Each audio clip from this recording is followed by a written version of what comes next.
నేను చూసిన మొన్న అమిత్ షా అంటున్నాడు పార్లమెంట్ లో, अभी एक फैशन हो गया है, आम्बेडकर आम्बेडकर आम्बेडकर आम्बेडकर आम्बेडकर आम्बेडकर। इतना नाम अगर भगवान का लेते तो 7 जन्मों तक स्वर्ग मिल जाता। అంబేద్కర్ బోల్నా ఫ్యాషన్ హోగా, బరాబర్ ఫ్యాషన్ తప్పేమున్నది. అంబేద్కర్ మంచి చేసిండు కాబట్టి బరాబర్ ఆయన గురించి మాట్లాడుకోవాలి. మీలాగా చెడు చేయలే, మీలాగా దేశానికి గబ్బు పట్టియలే, మతం పిచ్చి లేపి పిచ్చోళ్ళని చేసి దేశంలో వేరే ముచ్చట లేకుండా చేసి మతం మాత్రమే ఉన్నది ఇంకేం లేదు దేశంలో అన్నట్టు గబ్బు లేపలే దేశాన్ని. మంచి కోసం ఆలోచించిండు, ఆయన కోసం ఆయన ఆలోచించుకోలే.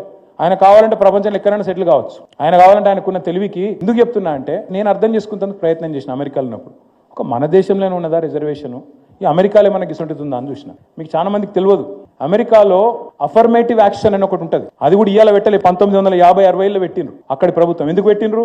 అక్కడ నల్ల జాతీయుల మీద ఏదైతే వివక్ష ఉందో ఆ వివక్ష పోవాలి అంటే వాళ్ళకు కొంత ప్రత్యేకమైన రక్షణ, మన రిజర్వేషన్ లెక్కనే వాళ్ళకు కూడా విద్యలో ఉపాధిలో వాళ్ళకు కూడా రక్షణ ఉండాలని పెట్టిండ్రు. కాబట్టి మరి అమెరికా వాళ్ళు మనకంటే తెలివైన వాళ్ళు అని చెప్పి ఆడిపోతున్నాం కదా మనందరం. ఆడనే పోయి సెటిల్ అవుతున్నాం, ఆడనే బాగుంది, ఆడనే గొప్పోళ్ళు, వాళ్ళే అగ్రరాజ్యం అని మాట్లాడతాం కదా తెల్లారులైతే. మరి ఆడకూడుంది, మరి వాళ్ళు బుద్ధి తక్కువ. ఎందుకు చెప్తున్నా ఈ మాట అంటే భారత సమాజాన్ని కరెక్ట్గా అర్థం చేసుకుంటే ఈ పనికిమాలిన మాటలు మాట్లాడరు.